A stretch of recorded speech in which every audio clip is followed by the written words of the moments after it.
Getting turned on here. Hello, everybody. Thanks for hanging for the rest of this panel. So, first of all, I wanted to thank ANFA for inviting Johns Hopkins back. I'm part of the Brain Science Institute in a program called the International Arts and Mind Lab, and a number of our crew is here today and has really, in many ways, I'm representing the larger group. So thank you, ANFA, and particularly Fred, thank you for such wonderful hospitality. And I think you might be the best gonger and bell ringer and noisemaker I have ever met. And you do it very gracefully, so thank you so much. So we're going to dig into neuroaesthetics. And as I've listened over the last couple of days, it occurred to me that aesthetics means a lot of different things to folks here. And I think one of the things that we want to sort of send home today is sort of thinking about definitions. And it made me laugh because our presentation is called Research to Practice Neuroaesthetics as an Enabler. So I looked up enabler, and an enabler can be two things. It can be a person that makes something possible, or it can be a person that encourages negative behavior. We are the first. So as enablers, we've really come up with this idea that the real world is messy and we need a new point of view. So our conversations and our discussions today are really provocative. We've really tried to think a lot about how to challenge each other and also to challenge you. So the agenda for the next hour or so goes like this. Each of us will do a brief introduction and overview of our work, and that's really to give you kind of a very short, 5 minutes or less, kind of perspective on our point of view and where we're coming from. And then each of the panelists are going to give a challenge for the field. And then we're going to open it up to you. And we really want to hear what your challenges are, what your provocations are, and that will culminate in kind of a discussion and a list that we've put together about, as a field, thinking about neuroaesthetics and neuroarchitecture within that family of explorations of the arts, where the field's going and what we need to do to accelerate the field and really catalyze the field. This is my third ANFA conference, and I have seen this change dramatically in the 3 years. I always liken it to Groundhog Day. Has anybody seen that movie? The best movie ever made. Where Bill Murray just keeps doing it every morning, and eventually he reaches transcendence. And so I think that's sort of how I feel about ANFA. In the nicest way. ANFA's a really nice guy. So I'm going to jump in and talk a little bit about where I'm coming from. I'm the executive director of the Arts and Mind Lab at Johns Hopkins, and we basically do three things. We look at research, community building, and outreach and education related to neuroaesthetics. And neuroaesthetics for us is everything every art that you can imagine, and we look at arts through the lens of sensory and motor learning. In research, we are looking at both applied research, and I'll talk a bit about that, and also empirical research. We have 450 neuroscientists at Johns Hopkins who are actively doing research in some form of sensory learning, motor learning, cognitive development, spatial representation. So we have a very robust community. In community building, we have been looking at building an international community of people that are interested in neuroaesthetics. And as you can imagine, that includes designers, architects, artists, dancers, musicians, interior designers, clinicians, physical therapists, art therapists. It's quite a broad and dynamic group of folks, and they don't necessarily come together, and they don't necessarily know each other. So we've been working through events and messaging and developing scientific advisory board, an educational advisory board, and what we call Luminary Scholars Board that's across all sectors, business, technology, arts, to really create ambassadors for that work. Jim Olson is here today, and Jim is one of our Luminary Scholars. Ivy Roth from Google is one of our scholars. We have Benj Pasek, who who is a composer and lyricist who wrote La La Land and Dear Evan Hansen. So just to give you a sense of the range of folks that are really interested in neuroaesthetics as a way to inform practice and to help really change the world. In community outreach, we are just beginning to develop some educational programs online, and we've been doing a lot of informal learning through lots of professional organizations and advocacy groups who are really interested in how the arts can really make changes in all of its forms. So the big thing that we've been working on in the last 2 years is a consensus framework that we've built with about 30 researchers, artists, architects, philosophers, humanities folks, called impact thinking. And impact thinking is think of it as the scientific method for neuroaesthetics. So in medicine uses a scientific method where every experiment, every research discovery is really built on the shoulders of the research that came before it. It goes from research, basic science, to clinical practice, and then ultimately into the world. And you can look at many examples of that in medicine, in cancer, in brain disease, and other things. And what we've found is that in areas like neuroaesthetics, science of learning, new emerging fields where there's a lot of good intention, a lot of people that want to come together to understand each other's fields, there often isn't a consensus framework. So what that means is all the talks we had today and all the things that we learned yesterday kind of are in the ethos, but they're not documented, they're not confirmed, there isn't a professional movement to really be able to use that work to build on the next work. And so a consensus framework really helps to develop that that efficacy and rigor that you really need to build a field. So this framework, impact thinking, is really the beginning of building that. And it's 8 steps. I won't go into detail about all of them, but to say it starts with a problem. And I heard Allison talk about that yesterday in thinking about how do you solve for prisons? How do you solve for healthcare? How do you solve for education? How do you solve for small and large problems? How do you fill gaps, and how do you think about bigger issues? Collaborative discovery is really a literature review on steroids. It's every way you can think about disciplines, interdisciplinary collaborations, interviews, observation, conversation, all of the places where we look at stakeholder input, and it's really thinking about this kind of collective input in a very dynamic way. And all that brings us to a hypothesis, sometimes because there's data and sometimes because there needs to be data, through a research approach that you've heard a lot about today, in designing a research study, looking at research implementation, analyzing that work, maybe refining what you learned. And then we have a huge emphasis on dissemination and scaling, because what we know is that when there's a great program using the arts as an intervention or architecture as an intervention, it's very hard to scale, it's very hard to fund, and it's very hard to make it sustainable. So we have public relations companies, we have implementation sciences folks that are working on dissemination and scaling. We have lots of people that are very interested in how you do that, be part of it. So I'm going to stop there on impact thinking, but I wanted to really bring this up as we move through this conversation, because we think this is something to really think about as we move forward. And then finally, I just wanted to share that in impact thinking, we have just completed 4 projects. And I share this to show the sort of dynamic nature of a model. So these things couldn't be any different from each other. One is a sensory healing room where we are trying to help children wake up from disorders of consciousness faster and better. We are using guitar for Parkinson's disease and really looking at cognitive gains and motor gains. We are building a creativity center with a local community organization to use the arts as a way to really address health, well-being, and learning.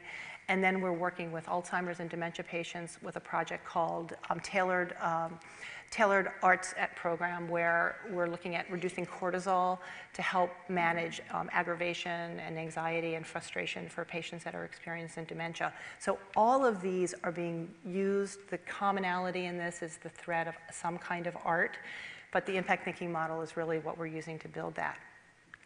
So, excuse me, my challenge is There's so much good research about human behavior, brain, and body. How do we create a new paradigm to integrate interdisciplinary discoveries to practice? So let me stop there. I'm going to turn the mic over to Suchi Reddy, who is an architect, and she's going to share a little bit about her work. One of the things I didn't say and I wanted to say about our panel is this panel is really an exemplar to this audience. We have architects, we have neuroscientists, we have policymakers, we have translation expertise and sort of aggregation of thinking about all these different disciplines. And I think that's a really important part of what we want to bring today. And I hope that we'll hear a bit more about how each of you think about how this field can grow and build through this lens of neuroaesthetics. So thank you.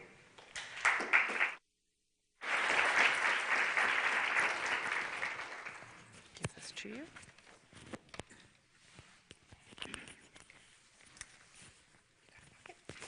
Hang on a second. Let me get it for you. I think I got it. There you go. And that's the clicker. Okay. Oops. This one. Whoops, going on there. All right. Hi, everyone. Can you hear me? Great. My name is Suchi Reddy. I'm an architect and designer, and I have a practice called Ready Made that's based in New York City, which, of course, in my recent exposure to neuroscience, I've learned gives me a larger probability of growing new neurons living in a town like that. But my experience in architecture actually comes from a diverse range of typologies, and our practice reflects this diversity. So our projects range from large-scale installations to interior spaces, and I'm going to take you through a few of those things very quickly. But one of the things I wanted to say is that as architects, what we really do is work with a lot of different kinds of data. We're constantly doing this. We're working with engineers, with consultants, with specialists.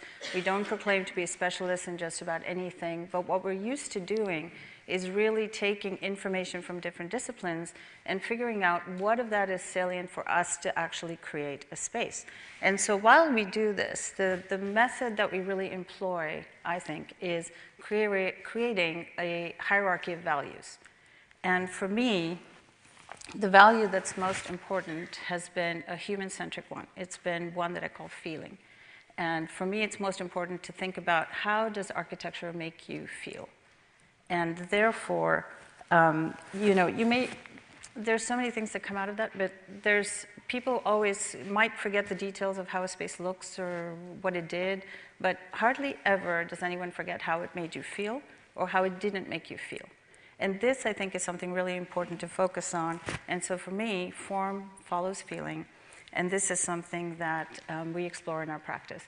And I think anyone who watched the Theater of the Sunset yesterday would agree with me that what we witnessed was really this very carefully calibrated set of architectural choices that actually turned an everyday occurrence into this extreme moment of wonder and feeling. And that, to me, is the goal of architecture. And in our practice, that's what we try to do.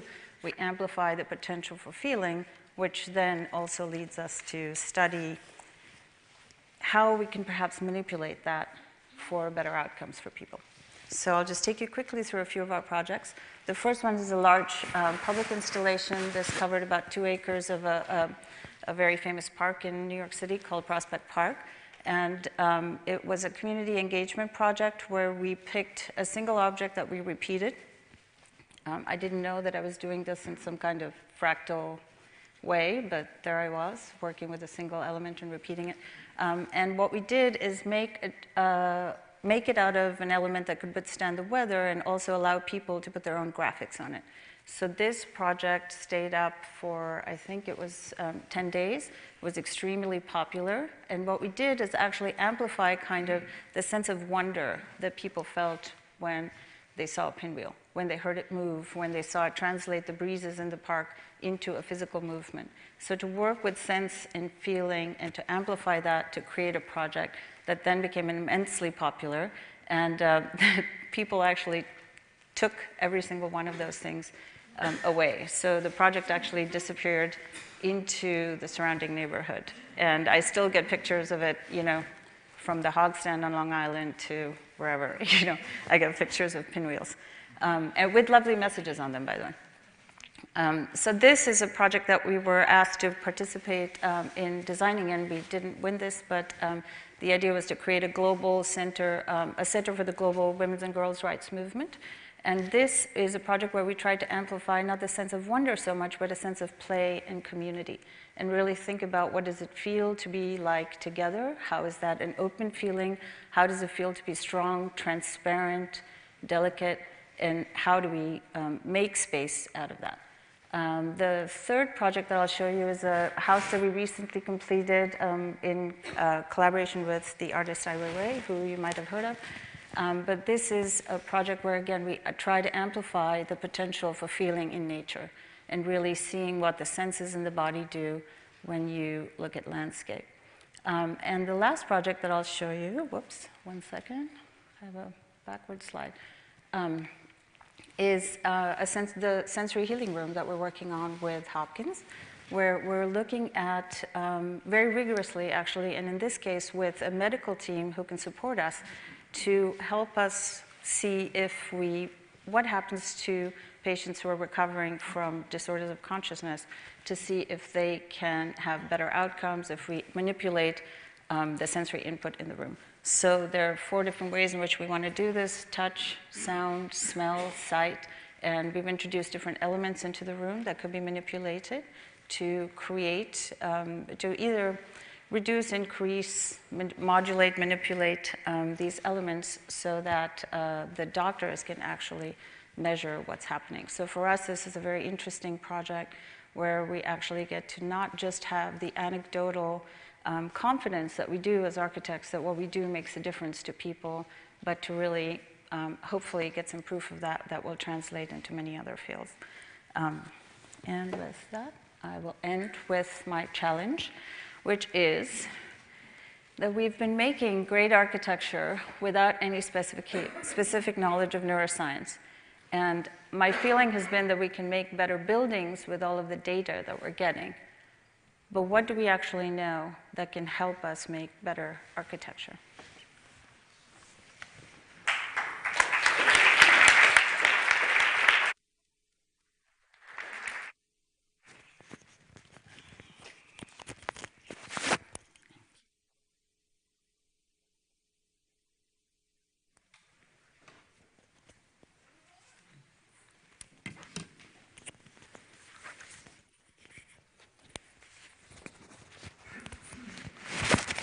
Can you hear me? Okay.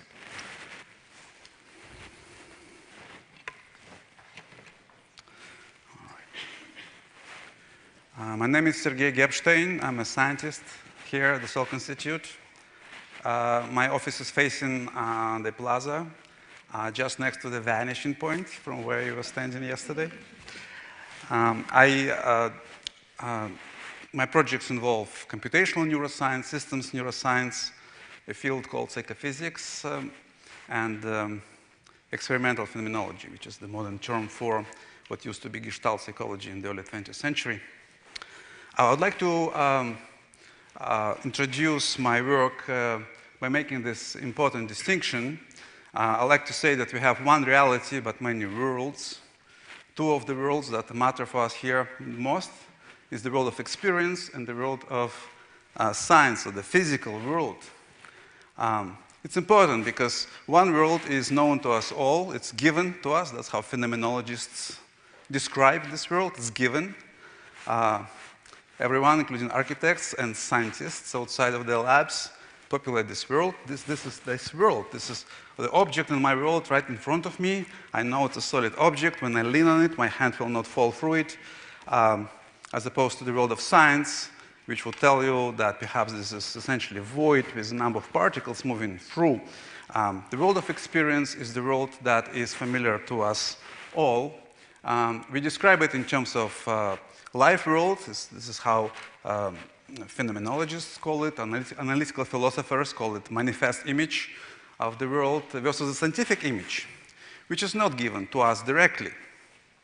We have to train for many years. We have to master these complicated technologies in order to get a little glimpse of that world.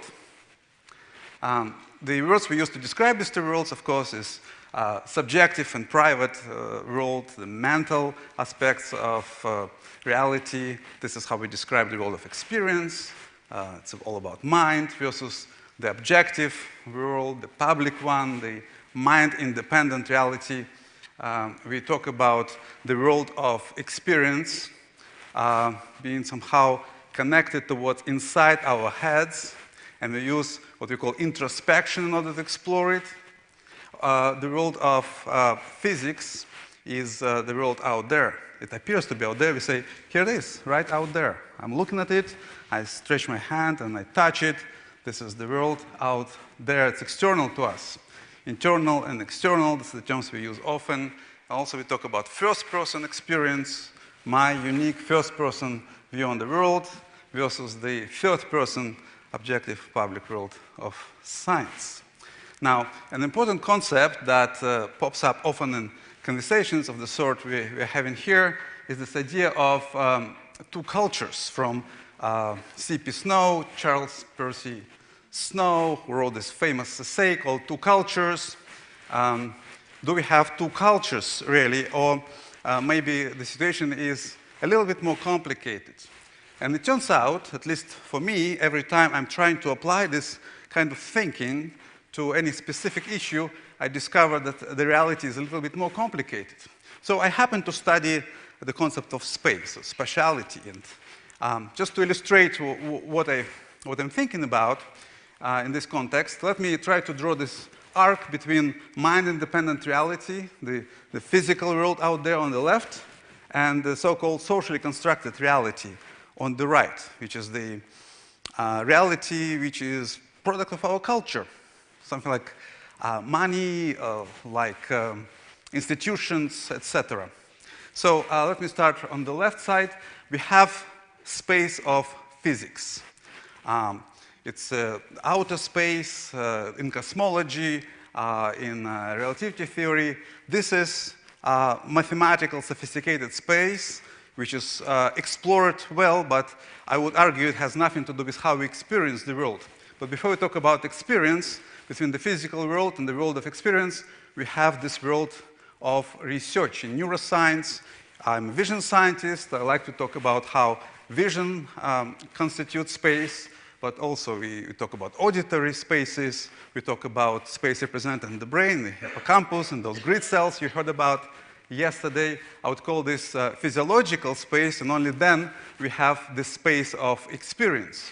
So two examples, the world of perception by Merleau-Ponty, or this book of Casey, who talks about place and space and how we started off as a humanity with places, and then we became abstract and intellectual, and we have this space, abstract called space, and now we are recovering concept of place. This is all in the phenomenal space. But this is not it yet. We also have what we would call instrumental. Instrumental space is how we talk about space, how we use linguistic concepts. In English, we talk about space and place. In Greek, they used to talk about topos and kora and kinen, which don't really map on space or place in English. In architectural discourse, they use different language. Architects, when they say space, they mean something very different from what physicists mean, etc. This is the phenomenal space. This is the instrumental space. And finally, one very important space, which is explored well, but is different from every one mentioned so far. I would call it poetic space. Most of you here read Poetics of Space by Bachelard. He is not a phenomenologist. He's talking about space in a very different sense. Or take Russian formalists, Michael Bakhtin. He is an important theorist in the history of narrativity. He explores history of novel from the point of view of spatiality very differently from anything that I mentioned here. The problem is, before I continue, I just want to mention, I would call this space poetic or narrative or imaginative. These are all synonyms that I like to use. But what happens, I think, the trouble in talking about architectural experience, about experience architecture, is that all these spaces are present simultaneously, together at the same time. And when I'm talking as a neuroscientist about what I do in my research of space, always someone will ask me, but what about experience of this place? An architect will experience it differently than a scientist or a layperson of another kind. Narrativity or this poetic dimension is always present. And when we talk about neuroscience for architecture, we often forget about it. So it happens when we talk about research, we borrow ideas from physical space. When we talk about architecture experience, we tend to borrow ideas from poetic space. And these two counter streams leave a large gap in the middle. And this is the gap that we are struggling with here, I would argue. The way I approach it, in addition to the basic research I'm doing, I'm having this ongoing conversation with a number of professionals from other areas, not only architecture. This is an example of a slide we constructed together with a filmmaker, Alex McDowell, a few years ago. So we're looking into practices of architecture, of theater, cinema, photography, visual arts, because each one of them gave a number of important additional sort of tools for understanding what space is. So you could see some of that in this. The site we developed at the University of Southern California is called Space. Here is the address, and at the moment it's being developed. Here are the credentials to access that site. Please come and visit to see what we do. So you'll learn about this research if you like. So the challenge, essentially, is to remember about this complexity, not to reduce our research to a small number of dimensions, which makes it difficult to find focus. Yeah. The area is too large. Finding focus is the main challenge, I would say. Thank you.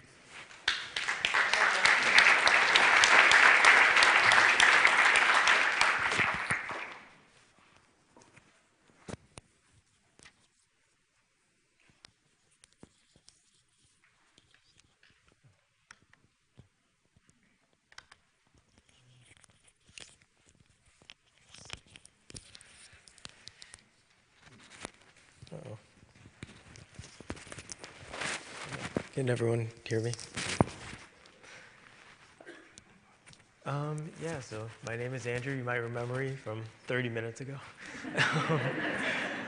So something that I've been thinking about since I've come and started to participate in this big conversation about the role of science and design is, one, how is it relevant to our work, and then two, the role of public programming specifically in what we do.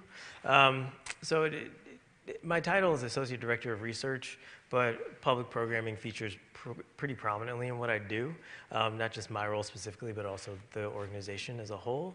And part of that, I believe, is that we can't actually achieve our mission, which is the improvement of the public realm through design, if the users of the built environment, the people who live in it, don't become more conscientious users of it. They don't become more aware of how it affects them. They're not more aware of the choices that they can make to get what they want out of it. And they don't become more powerful advocates for the changes that their neighborhoods need. And that's where public programming really comes into what we do. So this, I'm going to show you some slides from an event that we did back in June. It's called Everything But the L Train, the Williamsburg Challenge. As a part of our spring festival, I don't know if anyone here is familiar with the L Train or New York City Transit, yeah. So April of next year, they're going to shut down the train for repairs to recover from Sandy damage. It's going to be shut down for 15 months, and to be frank, we're all pretty terrified. Whether you live in that part of Brooklyn or not, there's a huge question mark as to how you're actually going to be able to get around from one side of the river to the other. The MTA, DOT, they don't really have a great answer. And so since 2016, when the shutdown was announced, we decided we needed to focus on this as an issue. So we had a design competition where we got some people from Borough Happold and from a couple other firms to propose solutions as to how you would get across the river when the L train is shut down. This event was a challenge for people, for participants, to figure out how they were going to get across the river from Union Square to Williamsburg as quickly as possible using anything but the L train.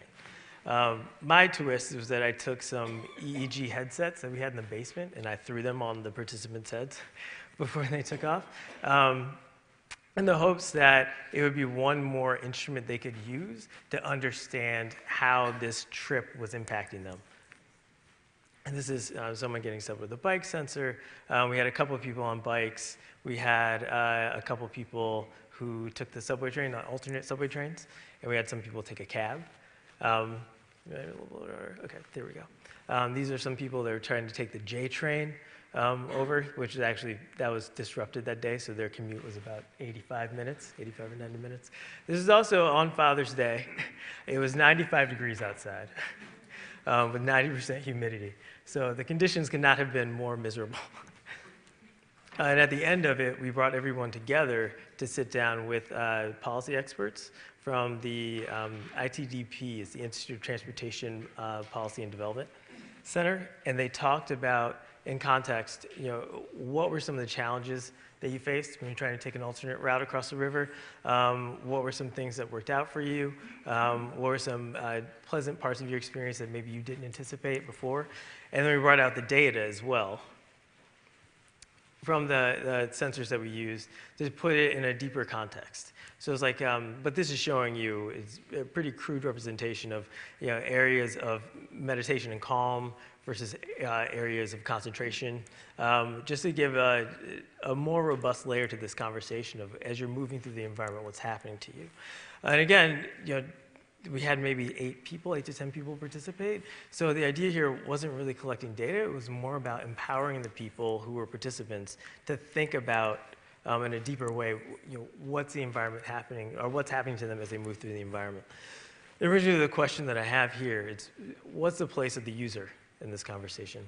Is the user's role only that of a subject in a study, someone just to be observed?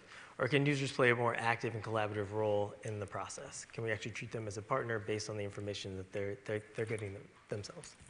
Good job.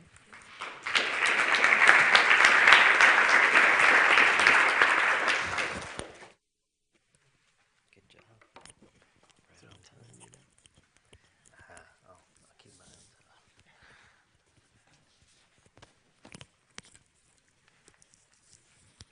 Okay.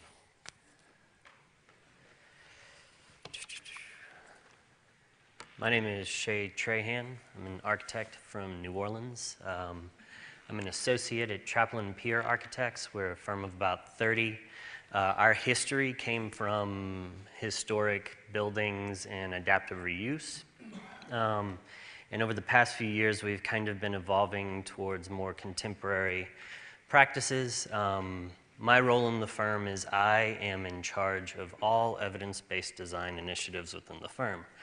That means sustainability and our role in the AIA 2030 Challenge, resiliency, which is critical in New Orleans, stormwater management, also critical in New Orleans, building wellness, and neuroscience for architecture, which means as far as informed design goes, I am drowning in information and lacking in design at the moment. Personally, some of the projects I've been touching as of late and starting to integrate the sort of lessons learned here in research are a senior care facility for memory care, neurodegenerative patients. We have a broad range of project types from schools to multifamily. I'm currently under construction. I have a museum to the American Cocktail and Rye Whiskey Distillery, which is fun to research. And we do a good bit of pretty innovative adaptive reuse buildings, such as introducing light deep into historic French Quarter buildings, such as this one. And we try to be unapologetically contemporary while respecting the historic context within which we're working. I also have a body of research entitled Resonant Form, which grew out of graduate studies, but it seeks to create spaces for sonic meditation, using sound to help shift brain states towards contemplative, meditative, transcendent experiences. And the forms are actually generated by mapping the movement of space, the movement of sound through space. So these are actually kind of frozen icons of sound in which you could then inhabit, seeking to create hyper-resonant and hyper-reverberant spaces. One of the challenges we've had is that the really advanced geometry and digital nature of the models has been a challenge for digital acoustic testing software. So in 2019, I'll actually be working with the Spatial Sound Institute in Budapest. It's basically the world's most advanced surround sound system, and we'll be able to digitally bring in some of these sonic environments, and though not constructed, we'll be able to interact with them sonically in real time as if they were built in the space. I've recently also become the proud owner of a 16-channel commercial-grade EEG, and I'm learning all the limitations of such a tool. I watch a lot of football wearing it and testing it out, you know. But our goal is actually to couple with the university there in Budapest, which has already done some neuroscience research inside of this sonic laboratory, to see what insights we can induce about you know, the role of spatial sound in human perception, and how that might be leveraged as a tool to, you know, affect brain states, hopefully in the positive direction. I was actually asked in a presentation of this what I would do if we put someone in it and just fried their brain. And so I told them I'd sell it to the Army, because I suppose everything has a value, you know. But obviously, we're working in the opposite direction. So my challenge as an architectural practitioner, I've spent a lot of time on this conference talking to a lot of architects, ranging from students to interns to, you know, emerging professionals and principals of firms here. And so my question is, as designers, our vehicle, our tool is the design process. And on Monday or Tuesday, when we get back and open Revit, you know, how can we leverage the design process as a tool to help us ask better questions of the neuroscientist and inform potential future avenues of work? And also just trying to expand the understanding that, unlike sustainability, we're not striving for a checklist or a standardization here, but more a base of knowledge from which informed practitioners can start to really affect the built environment. So.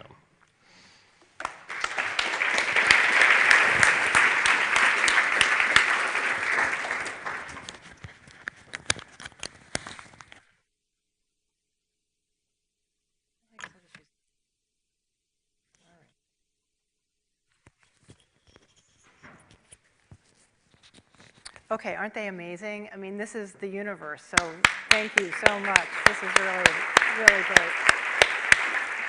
So we're about ready to come to you, but to do that, I want to bring up one more slide. So our enablers have been thinking of all last couple days about sort of, if we were going to change this field, if we really were going to accelerate this field, what would that look like? And here are some of the things that we came up with.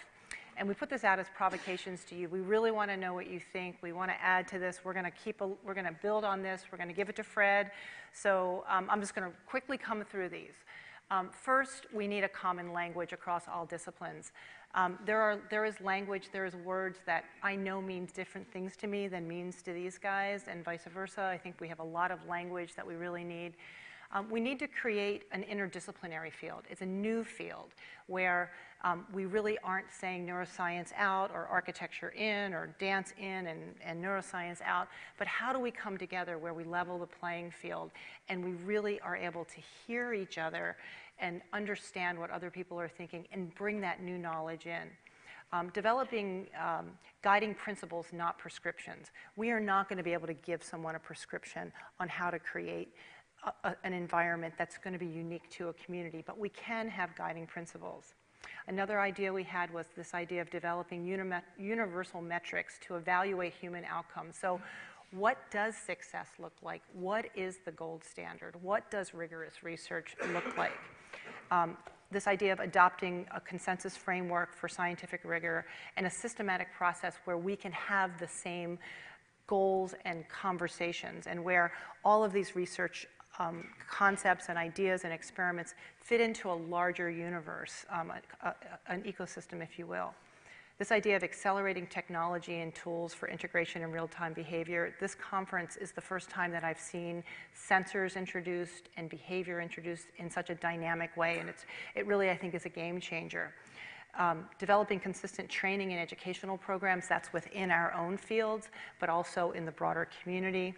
And that moves us to thinking about creating communication strategies to educate the general public. I think that, Andrew, your work in doing the L-Train is a really good example of how do you bring it home and how do you really make it real. Funding, leadership, and policy. We could have a whole conference on that, but these are things that we really need to think about. There's a hybrid funding model from public to private, leadership in terms of cities, state, federal government, and then also where and how do we implement policy. Some of the public health work we talked about today, I think, is a really good indication of how we think about that. And finally, Sergey has said that we need a new name. And so, with that, we will introduce Impact Design, Integrating Knowledge to Expand Solutions. So with that, I'm going to open it up to the audience. Tear this down, but give us some ideas. We really want to talk about how do we build the field, how do we accelerate the field, how do we really move forward from where we are right now, so when we come back in 2 years, we can really look at the progress that we've made and we can really see how we are really creating an integrated field where things are moving even faster than they are now. And I think we've got some questions up in the back. Is that David? I just want to say, David, if you're not, you're either optimistic or you're not. I am. So we're going to open it up to the group. Is this on? I think recruit architects better than we have been. And here's one idea that I could float and see how it is responded to. Architects, when they make multiple models, and they have in mind a particular objective, such as increasing the amount of time 2 or 3 people would spend together in a given space, or the probability of 2 people meeting and lingering, things of that sort. Choose your favorite. So they're designing spaces, and they go through their models. They're making judgments. They don't stay with this one, they go to the next one. They collect them, but they keep moving on. So I'd like to understand those, I'd like us to collect those hypotheses, because here you have the intuitions of the experts in the field, in the design field. They have design intuitions that they believe are substantiated through their experience or intuition or whatever it is. And then we'd like to know, well, is there any grounds for this that we can find through measures? So you say, well, we'll do a post-occupancy study. The terms for the post-occupancy study haven't been really hammered out.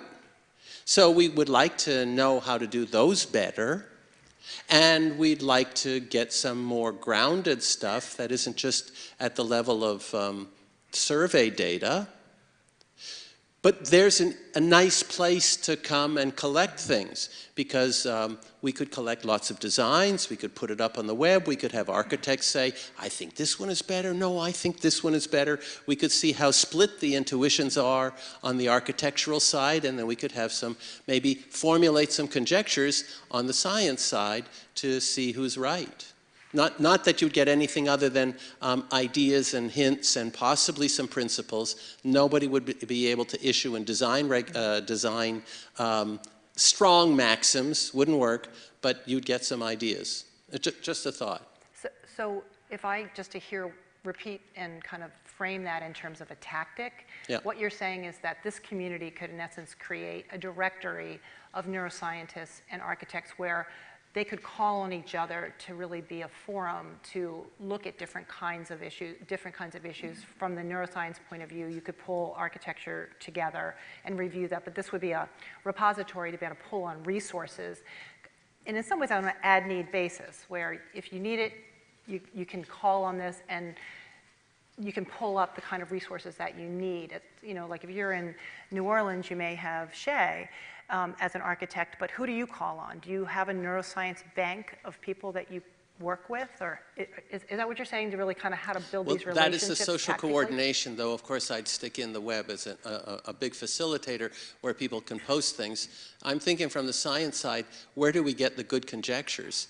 I mean, people come up with conjectures, but, you know, here's a case where you're comparing the intuitions of the experts against trying to formulate on the basis of the intuitions of the experts. When you see this conflict, for instance, why would there be conflict among the experts about this sort of thing? That would suggest maybe there's a question here. And I think we could discover good questions rather than just sit in the room. Great. Thank you, David. Another thing that I think is sort of emanating out of the room, I mean, it's been a fabulous conference, is the idea of go off? Okay. The articulation of research questions that are interesting to cognitive neuroscientists and that are relevant to architects. And I think this is a forum. We have the people who are really interested in this here. Like, let's develop a set of questions and then say, no, sorry, this is just going on and off, so I'll talk loud. Okay. And then say to the cognitive neuroscientist, Sarah J. or David or whoever, okay, is this something, how can you design a study and what are we measuring here on this? And I think that that's, I don't know how that happens in the course of a conference where a lot of people are presenting their ideas and their works or so on, but I think it's a good idea to think about how that can come out of the conference. And how to facilitate that, how to Exactly. make that sustainable. Sergey, do you want to? Yeah, I think both of these excellent ideas, they have to do with search for, is it on? Yeah. Search for a system. Push your button, push your button.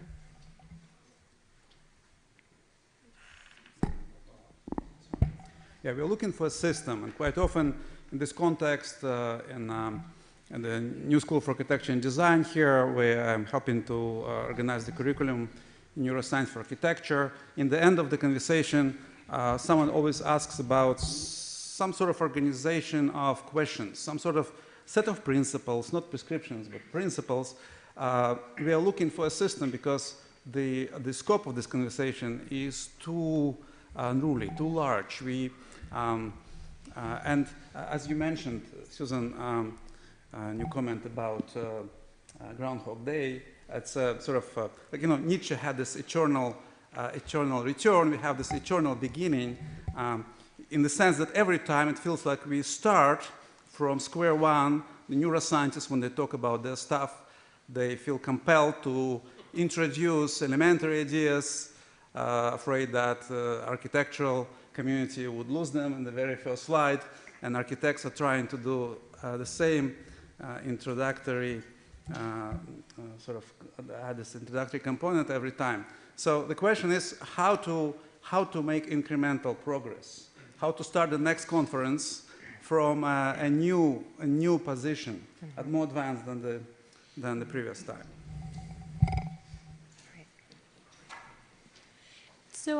So I actually wanted to comment on impact design, or what we call this movement going forward. And I think you made an excellent point that we want something that embraces both the science but also the architecture without outweighing one over the other. And it's curious to me, this is not my idea, but it's curious to me because leading up to my first ANFA conference, which was in 2016, industry colleagues and casually in conversation here at this conference, the term that I came to know that embraced all of this was salutogenic design.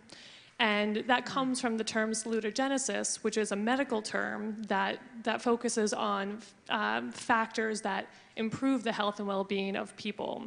And combining that with design, to me, took a scientific approach and the architectural and design approach to kind of meld them. What's curious is I actually really haven't heard that term here at all in conversation, formally or informally, but I would pose maybe to the panel, you're smiling, so maybe you're familiar with this as well, maybe what's happened to that phrase, because I really think it's a great meld of a concept that's quite old, but but in pursuit of something quite new. A number of people have talked about neuro being too limiting, too, that it's broader than neuroscience, so that's helpful, too. Could you repeat that term? Salutogenic design. Salutogenic from salutogenesis. Salutogenic. S-A-L-U-T-O-G-E-N-I-C. Or maybe someone can say that louder.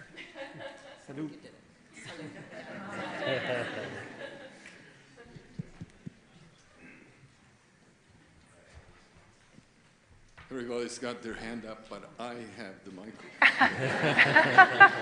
Well, I think I have the microphone. I'm not sure. What I wanted to raise is the fact that we're still at a point where the questions that we raise are not being shared. We're raising possibilities, but we're not communicating particularly well. So we have to find a forum which is not every 2 years, right? And so there is, ANFA has, of course, a website, and it's beginning to be more active, but that could be a place where people can raise a possibility for something that we should be researching, and then, you know, there's contributions as to how we could approach it. And what I was thinking about is last night's talk by Terry Jernigan about the ABCD study. Now, the ABCD study of the mental health of kids for 10 years is an unusual opportunity in the sense that we're never going to have 11,000 kids followed for 10 years in their schools and in their environments. I mean, I don't know what questions exactly to ask, but we have a wealth of information about how development occurs in different environments in this whole country, in many schools. And so, although I may not be able to come up with the right question, and I've been criticized for that, there's a lot of minds here. Maybe you can come up with something that, you know, as architects, that I cannot think of as a neuroscientist. And so what we need to do is to throw in more hats into the ring. I'd love Andrew to respond to this. As you say that, I think, you know, we've been talking about theory to practice, and in some ways our field needs to go from theory to practice, meaning strategy and tactics on how we take these ideas and move them into real tangible programs. And I think you've done a lot of that. Yeah, I mean, is it okay if I maybe back up for a second? So the question about salutogenesis, we actually think about that a lot at Van Allen.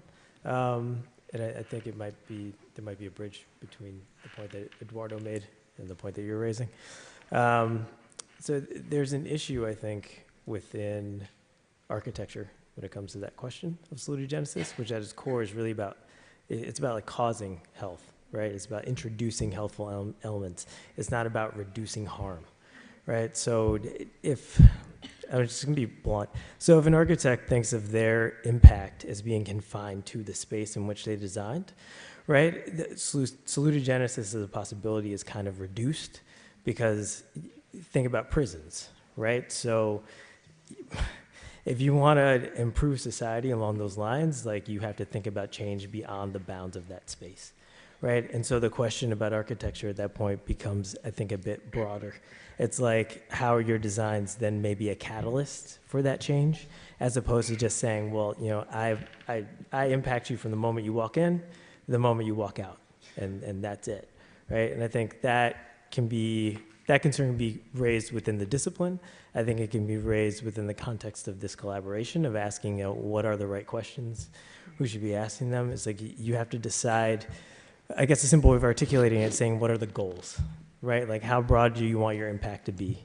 I didn't want to say that because it seems like a bit much to take on at like the very end of this conference, right? But I think ultimately that could be a way to facilitate the collaboration, to decide honestly what is the scale of the impact that you want to have.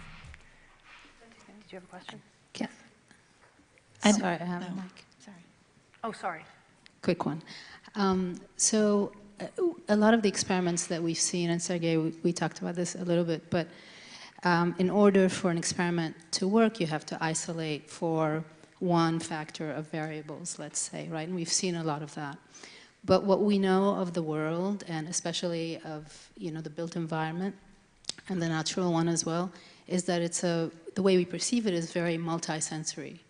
So how does that work when we isolate for one variable, whereas in the real world, let's call it outside of the lab, things are going to be bombarding you. You're going to hear something.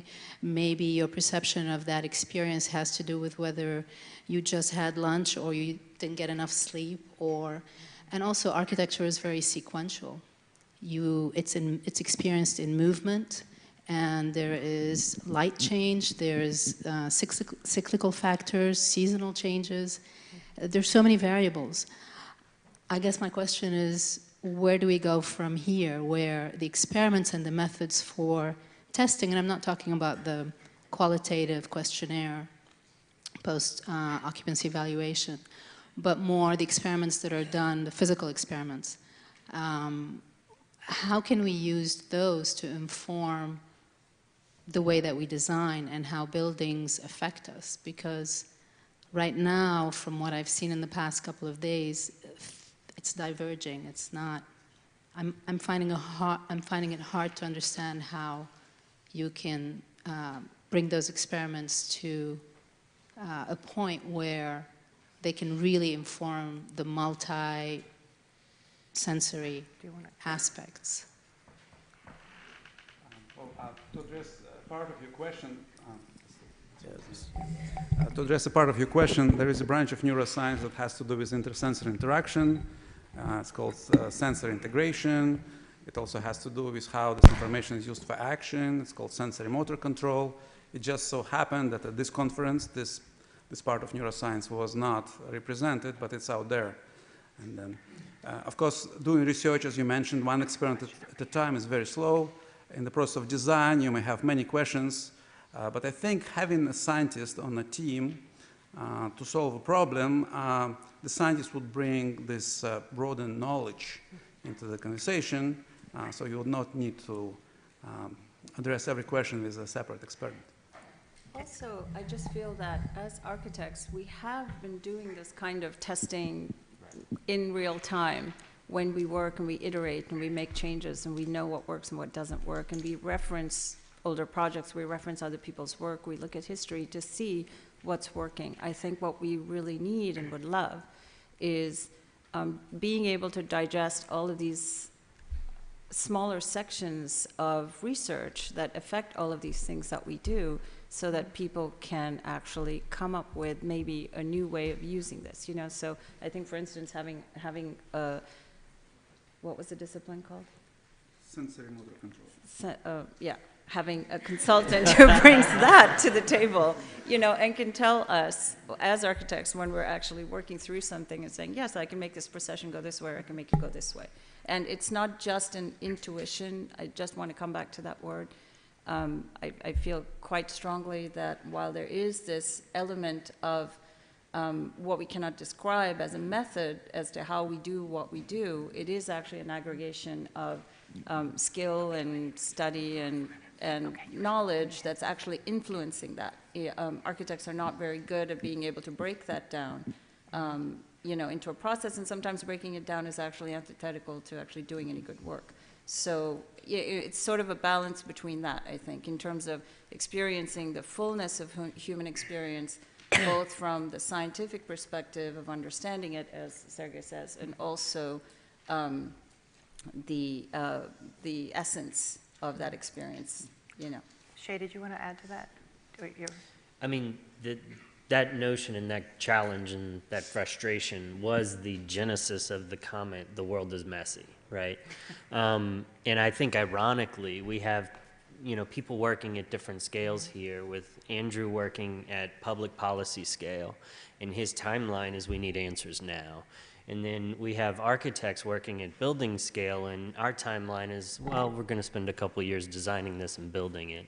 And then we have Sergey, who's focused on one thing, and that might take a decade or his whole career, right? It's this inverse relationship of scale to timeline, right? But at the same time, you know, every day terrible buildings get built, and so we can't wait until the joke was made that, like, you can't wait to treat diabetes until the cure exists. You start treating right away. And so I think we have to just, and that was kind of to my point of, I think we're trying to build an informed body of designers here, and hopefully in the designs we make, we can ask more questions.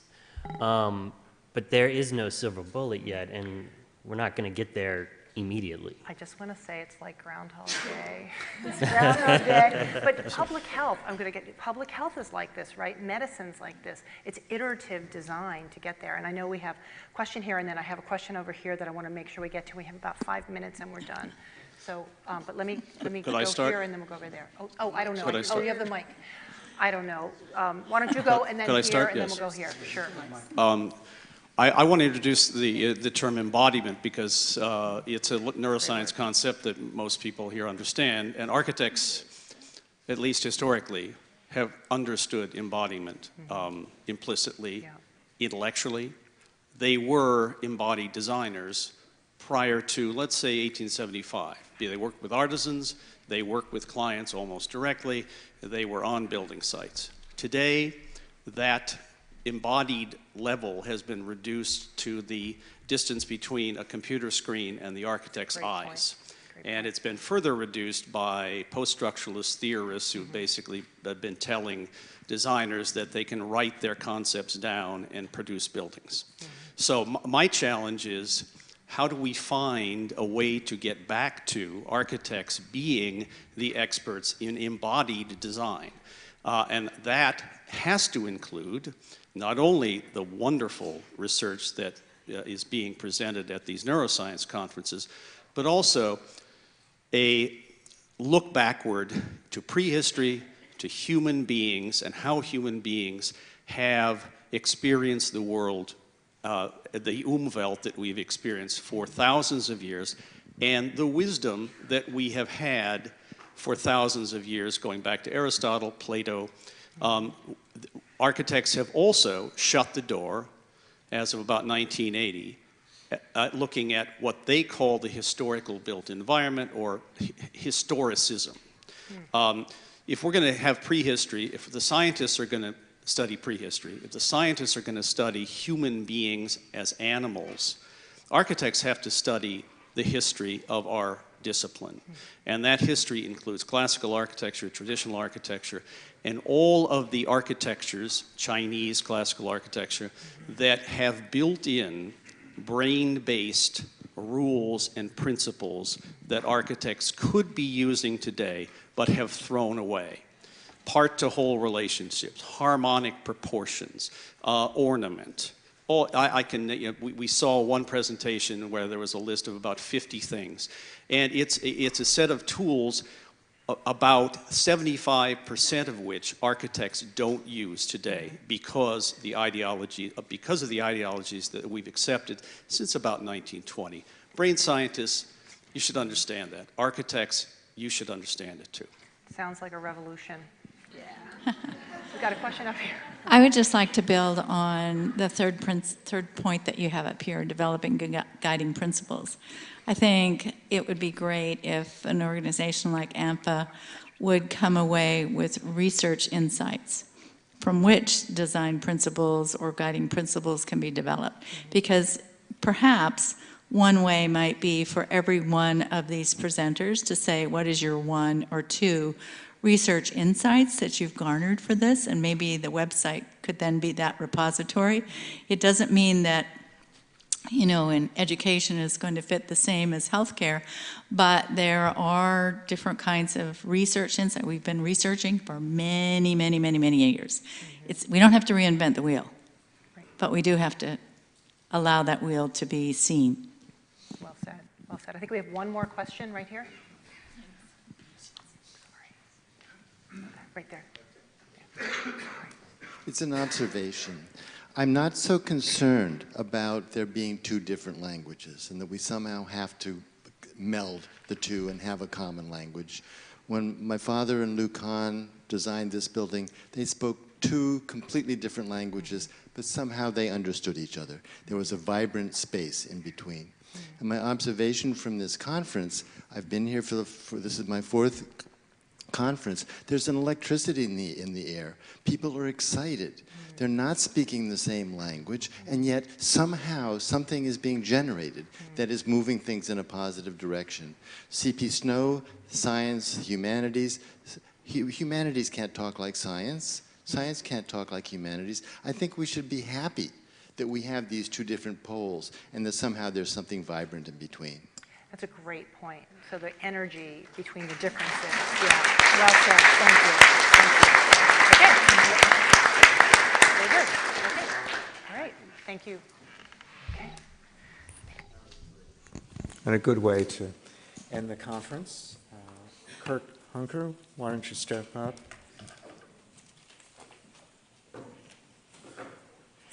Kirk has been kind enough to take notes through these 2.5 days, and I'm going to challenge him